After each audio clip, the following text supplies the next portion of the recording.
Well, hi folks, Mountain Parson here.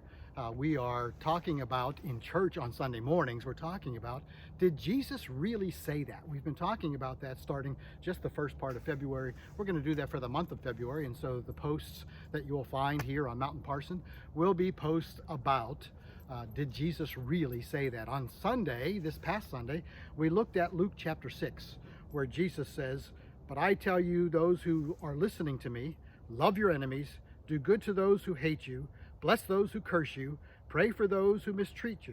If someone strikes you on one cheek, turn to him the other also." And as we looked at that on Sunday, we talked about, did Jesus really say turn the other cheek? Now, we're not going to talk about that just in this video. In a future video this week, we will talk about turning the other cheek. But what we want to talk about this morning is that great little word that Jesus brings here at the very beginning when he says, "I want to say to you who will listen to me." Well, I'm quite excited about the fact that we can listen to God, that God speaks and we get to hear. There's a lot of the Bible where God is speaking and people are either listening or not listening based on their desire to hear the voice of God or not. And I think that's true for us today as well, that we can hear God or not hear God. One of the things we do at the church that I pastor is we ask two questions all the time. What is God saying to you, and what are you going to do about it? Now, I think those are important questions because one of the things that's true is God is always speaking. God is never not speaking. The question is, are we listening?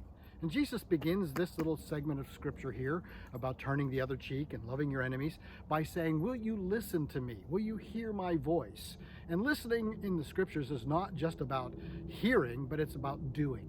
That I hear, and because I've heard, I do. What is God saying to me? What am I going to do about that? So I want to tell you a quick story. In the Old Testament, there was a prophet by the name of Elijah. Elijah was the prophet of Yahweh.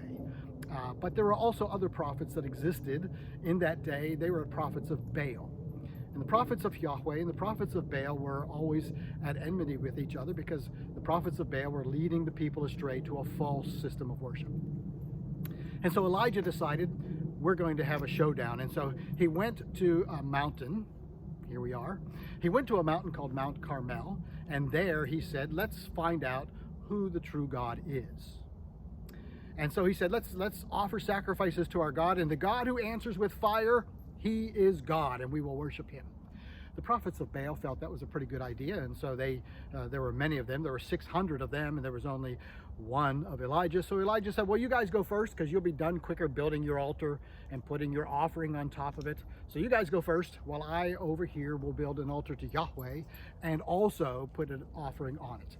And so as they began, they built their altar and they put their offering upon it, and they began to cry out to Baal. As a matter of fact, they began to take swords and slice themselves so that they were bleeding, crying out to Baal, "Oh Baal, send fire. Oh Baal, prove yourself to be the true God," etc., etc. And in the end, Baal did not answer. Elijah then said, okay, fellas, you had your chance. It's now my turn. And before he did his offering unto God, unto Yahweh, he said, why don't you pour some water over my offering? As a matter of fact, let's dig a trench around my offering 3 feet deep, and we'll pour water over my offering until the trench all around the offering is filled. And so they did that. Water everywhere, a very wet, damp offering. And Elijah cries out, "Oh Yahweh, show to those who care to see, those who care to listen, that you are God." And immediately fire fell from heaven, consumed the offering that was on the altar, consumed the altar, and consumed all of the water in the trough, so that the evidence was there that Yahweh was God. As a result of that, Elijah did away with the prophets of Baal, chased them at great length, and killed them all 600. And then an interesting thing happens. The prophets of Baal were the nationalistic prophets of the queen. The queen had endorsed Baal and endorsed those prophets. And so now Elijah comes to the understanding, I've done away with the prophets of Baal, and the queen, the mightiest woman in the nation, is going to be upset at me. So he runs and he hides in a cave. Hiding in that cave, he begins to hear a voice that calls him. And he goes and stands at the mouth of the cave where God says, I will speak to you, Elijah, if you come to the mouth of the cave. So Elijah goes out to the mouth of the cave that he's been hiding from the queen. And suddenly Elijah experiences a great and mighty windstorm that nearly tears the mountain apart. But Elijah reports, but God was not in the windstorm. And then a great fire consumes all of the trees and blows apart the mountain again. And yet Elijah reports that God was not in the fire. And then a great thunderstorm arises where thunder and lightning are coming down. And Elijah reports that there was no God in the thunder and lightning. And then suddenly, everything gets quiet. And Elijah says, I then heard a still, small voice. And the voice was the voice of God, saying, Elijah, what are you doing here? Now, I told you that story because we think that we need to hear the God in some big thunderous way, that when we hear the voice of God, it will shake our world apart. In reality, often God comes quietly. He comes in still small ways, and he wants to know, are we prepared to listen? In the text of scripture that we read earlier in Luke chapter 6, Jesus begins telling people, I want you to love your enemies. I want you to do good to those who hate you. I want you to turn the other cheek when someone strikes you on one, turn to them the other. If they demand of you your coat, give them your shirt also. And in fact, if they ask you for money, give it freely, expecting nothing in return. But Jesus prefaces all of that by saying, are you willing to listen to me? And the real question that we all have as followers of God is, are we willing to listen to him?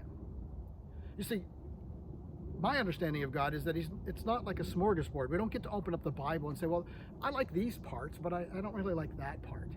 I like when Jesus sets some people straight who I really think need to be set straight, but I don't like it when he tries to set me straight. And so I'm going to pay attention to some things in the Bible, but not all things in the Bible. I meet people every day who approach the Bible just that way.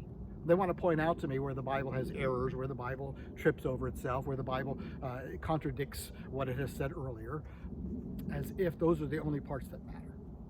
But here's a part that really matters. Jesus says, will you listen to me when I tell you how to get along in this world with other people?